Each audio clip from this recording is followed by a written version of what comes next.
తిరుపతి జిల్లాలోని corporate private విద్యా సంస్థల్లో అక్రమంగా వసూలు చేస్తున్న ఫీజుల దోపిడీని అరికట్టాలని భారత విద్యార్థి ఫెడరేషన్ ఎస్ఎఫ్ఐ జిల్లా కమిటీ ఆధ్వర్యంలో జిల్లా కలెక్టర్ వెంకటేశ్వర్ మరియు జిల్లా విద్యాశాఖ అధికారికి వినతిపత్రం సమర్పించారు. ఎస్ఎఫ్ఐ జిల్లా అధ్యక్షులు అక్బర్, కార్యదర్శి భగత్, రవిలు మాట్లాడుతూ 2025 విద్యా సంవత్సరం ప్రారంభం కాకముందే జిల్లాలోని కార్పొరేట్ ప్రైవేట్ విద్యా సంస్థలు వ్యాపార కేంద్రాలుగా మారి ప్రభుత్వం నిర్ణయించిన ఫీజులు కాకుండా ఒక్కో స్కూల్ కి ఒక్కో రకంగా ఫీజులు వసూలు చేస్తున్నారని అన్నారు.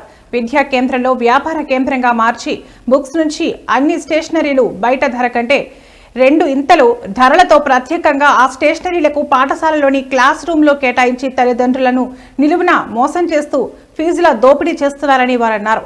తల్లిదండ్రులతో కమిటీ ఏర్పాటు చేసి జిల్లా కలెక్టర్ను కలిసి జిల్లాలో ఫీజులు నిర్ణయం చేసి పగడ్బందీగా అమలు చేయాలని, ఉల్లంఘించిన విద్యా సంస్థలపై కఠినంగా చర్యలు తీసుకోవాలని వారు డిమాండ్ చేశారు. జిల్లా కలెక్టర్ స్పందిస్తూ త్వరలో డిఈఓ ద్వారా సమావేశం నిర్వహించి అక్రమ ఫీజులను నియంత్రిస్తామన్నారని తెలిపారు. ఈ కార్యక్రమంలో ఎస్ఎఫ్ఐ నగర కార్యదర్శి తేజ, నాయకులు శివ, శ్రీనివాసులు పాల్గొన్నారు.